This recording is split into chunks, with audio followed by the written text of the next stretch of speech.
The Lands Between displays a tapestry of its history. The debris of once grand structures, the scars of ancient rituals, even the grisly murders committed in the Lands Between leave their story scattered around the land. Like detectives, we can use a scene of the crime to recreate the events, displaying the means, and glean who the murderer may have been. But what if we can't trust this scene? What happens if the scene of the crime has been meticulously created to lead us astray, allowing the culprit to remain unscathed? Irina, daughter of the Warden of Castle Morn, can be found close to the Bridge of Sacrifice. My name is Irina. I've escaped from Castle Morn to the south. The servants there have rebelled.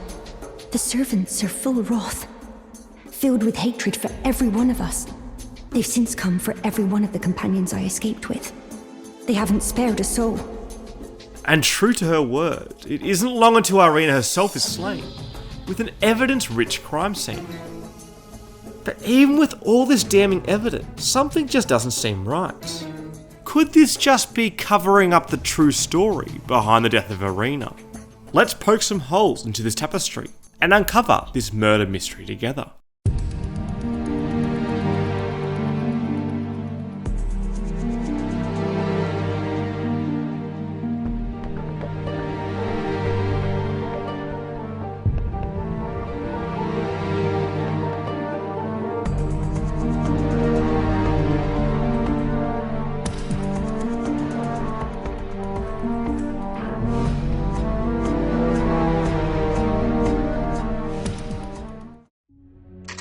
Irina's body is found at the tip of the Weeping Peninsula, just before the Bridge of Sacrifice. This is pretty much the same location as to when the Tarnished first encounters her. However, she now remains lying next to a wall, with a spray of blood leading up to the wall and against it. And it's worth noting that her face is hidden. If Irina was still sitting on the same rock before she died, it seems as though a strong force has struck her from behind, flinging her against the wall, ending her life. Although such a strong force hasn't seemed to leave any mark on her body, but we could attribute that to the creators not having time or capacity to add that in. Embedded into the ground next to Irina is the biggest piece of evidence we could ask for, an iron cleaver. Fairly large iron cleaver, commonly used by the maltreated misbegotten. Steeped in resentment, these weapons are swung wildly and relentlessly, often after rushing up to foes. The wild swinging of the iron cleaver could result in the positioning of Irina, and the placement of the iron cleaver would confidently place this weapon as the murder weapon. So the misbegotten would be a primary suspect. Malformed and cursed, the misbegotten were punished for making contact with the Crucible, and from birth they were treated as slaves, or worse. Many misbegotten can be found throughout and around Castle Morn, supervised by Irina's father, Edgar. I'm Edgar, warden of this castle, as ordained by Lord Godric himself. But you can see how things have turned out. The menials have all rebelled. They gave me good service, or so I thought. But it seems it was all an act. Foul creatures, as it said, and true enough, they're foul inside and out. The misbegotten, once slaves for the Castle Morn, have rebelled. Edgar sent an escape party, along with Irina, to safety, but all of them were still condemned to death. Around Irina is a crashed carriage, with 4 fallen Godric soldiers. Initially, Irina is still alive, and she asks the Tarnished to deliver a letter to her father, who's still in the castle. He can be stubborn, but I'm sure he'll come around. Irina's letter is described as a letter given by Irina, addressed to her father, the commander of Castle Morn. Gorgeous silken handkerchief, lightly stained with blood. Words can be made out within. And this letter is the last act that we can observe of Irina before she is tragically killed. So it seems like all the evidence points to the misbegotten, right? Let's just save us some time and stop the investigation here. But this scenario almost seems too perfect, too linear, at least compared to many of the other deaths we witness in the Lands Between.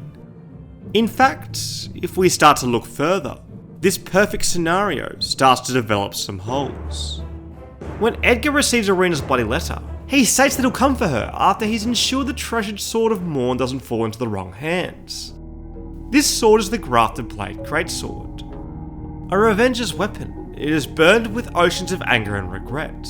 A lone surviving champion from a country now vanished was so determined to continue fighting that he claimed the swords of an entire clan of warriors. This sword is held by the Leonin Misbegotten, the boss past the Castle Morn. Edgar can be summoned to this fight if he has read Irina's letter. And once the Leonin Misbegotten has been defeated, Edgar returns to Irina, but finds that she has passed. How could this be? My daughter deserved better. The fault lies with me. I chose duty over my daughter's safety, and that is how fate has answered. I'll find them. The foul wretches responsible for this. I'll hunt them down and exterminate every last one of them. Rest assured, Irina, it will be done. Foul wretches is a very similar wording to foul creatures that Edgar describes the Misbegotten as. So perhaps Edgar himself believes that the Misbegotten are the murderers.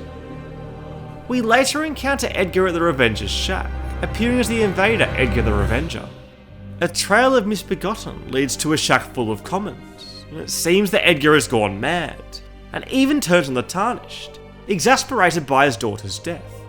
Is this enragement caused by Edgar's lack of peace due to revenge, or perhaps being unable to find the true murderer? Edgar the Revenger drops raw meat dumplings, which can also be found in the corpses around the Revenger's shack. But apart from his halberd, one more item is dropped from Edgar the Revenger, a Shabriri grape. Yellow oozing eyeball of the infirm, the Shabriri grape is given to the blind maiden to guide her to the distant light. This light is the frenzied flame, with a nearby spirit explaining Edgar's change. Ah, the poor fellow, gone perfectly mad. Love, revenge, the frenzied flame melts it all away. The Howl of Shabriri stated that Shabriri is the most reviled man in all history, the beginning of the sickness of the Flame of Frenzy, and attempts to persuade the Tarnished to visit the Three Fingers. You were about to sacrifice something precious, the life of a fair maiden, that you would toss into the fiery forge. Spare the poor girl, and singe your own flesh in her stead. Descend into the depths far below the Erdtree capital. Seek audience with the Three Fingers and the Flame of Frenzy. This enticing snare of the frenzied flame seems to have been offered and taken by others, including Vyke, their closest Tarnished to becoming Elden Lord. If we are following the frenzied flame ending, all of Shabriri's grapes we are collecting are fed to the blind maiden, Hyetta. Hold on, Hyetta looks suspiciously similar to Irina, with the same voice actor, and very similar mannerisms. Many, like Storm Warriors 2, believe that Shabriri is involved with the death of Irina. Shabriri themselves inhabits the flesh of another. I fear that you were previously acquainted with this vessel. Well, that is most unfortunate, for he is dead.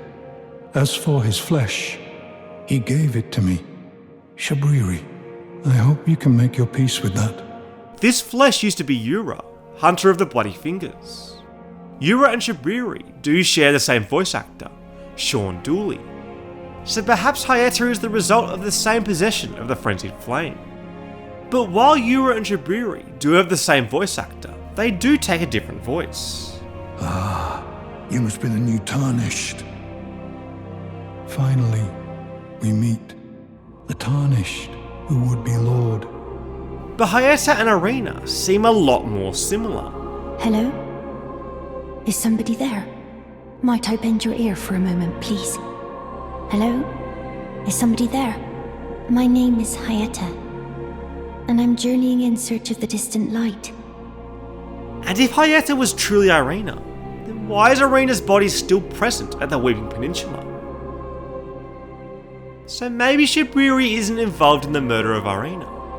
One individual who has a stronger taste for maidens is White Mask Vade. Vade wishes to induct the Tarnished to become a Knight of the Luminary Moog, the Lord of the Blood. This induction usually requires the killing of one's own maiden, or if one isn't available, the blood of any maiden. Irina is dressed in a very similar fashion to maidens. And if the Tarnished was to slay Irina before we deliver her letter, we can actually obtain her blood.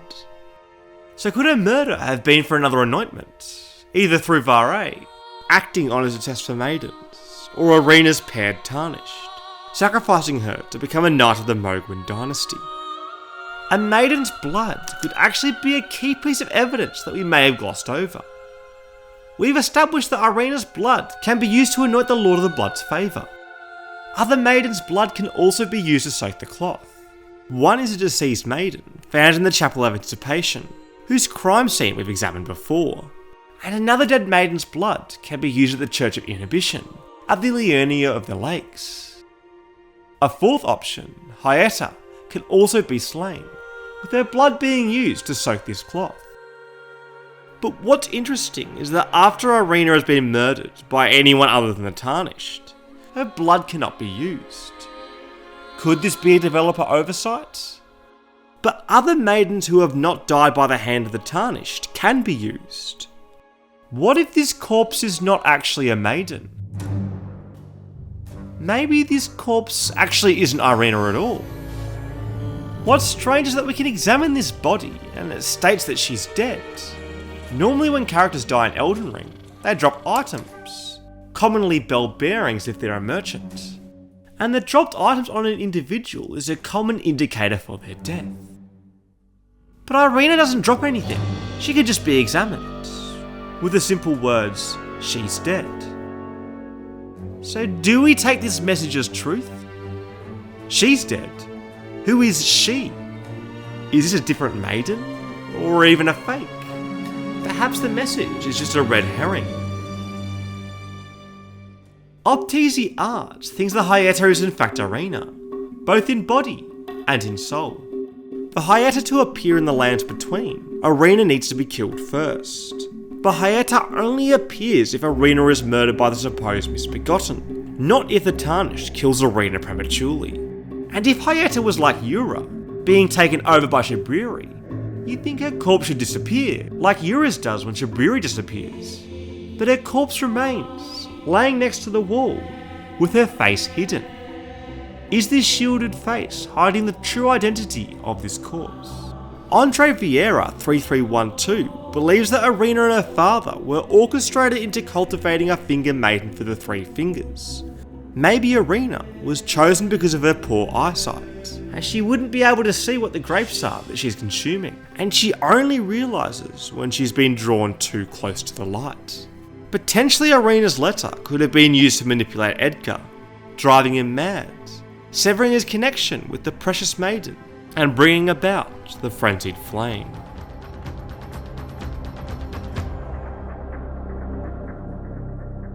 Having sifted through these narratives and theories, it's time for us to deduct the death of Irina. While the evidence is certainly stacked up, I believe that the Misbegotten did not actually kill Irina, but were rather framed. It seems like whomever the killer was, their motive for this wasn't retribution like the Misbegotten, but solely focused around the maiden. Vade despises maidens, and I wouldn't put it past him killing one more maiden. But for him to kill Irina, and then misdirect others, it doesn't seem like something he would do. Vade would more likely show off his work, any maiden's demise, and wear it as a prideful badge of honour.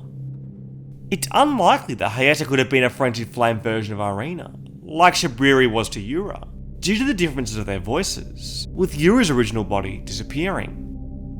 Although Yahtzee 301 suggests that Irina's body was actually meant to be gone, with it just being a mistake that the model has remained, due to not being able to soak the Lord of Blood's favour. But I don't think From Software would be this slack with their quality, and if this was indeed a bug, then surely they would have released a patch by now. I think this mystery is by the hands of Shabriri, but not the murder of Irina, at least not her body. Shabriri used Hyetta and Edgar to bring forth chaos to the world, driving Edgar mad in the process, killing him and tricking Irina into eating others' eyes. Shabriri is actually the name of the Jewish demon of blindness, who is said to enter the body and overwhelm the victim. So there are many underlying similarities to Irina, Hyetta and Shabriri, Enough for me to believe that Edgar and Irina are a part of Shabriri's sinister plans. What do you think happened to Irina? Was she actually killed? Or was she influenced into what Hyetta became? Is the true manipulator still out there, waiting for their story to be revealed? Let's keep searching for leads until we uncover our next mystery.